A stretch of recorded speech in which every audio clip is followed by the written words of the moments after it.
ایک شخص حزم بن ابی کعب نے رسول اللہ کی خدمت میں آ کر عرض کیا، یا رسول اللہ، فلاں شخص معاذ بن جبل لمبی نماز پڑھاتے ہیں، اس لیے میں جماعت کی نماز میں شریک نہیں ہو سکتا، کیونکہ میں دن بھر اونٹ چرانے کی وجہ سے رات کو تھک کر چکنا چور ہوتا ہوں اور طویل قرات سننے کی طاقت نہیں رکھتا۔ ابو مسعود راوی کہتے ہیں کہ اس دن سے زیادہ میں نے کبھی رسول اللہ صلی اللہ علیہ وسلم کو وعظ کے دوران اتنا غضبناک نہیں دیکھا۔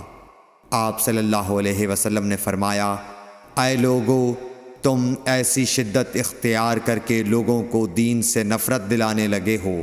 سن لو، جو شخص لوگوں کو نماز پڑھائے تو وہ ہلکی پڑھائے، کیونکہ ان میں بیمار، کمزور اور حاجت والے سبھی قسم کے لوگ ہوتے ہیں۔ صحیح بخاری حدیث نمبر 90۔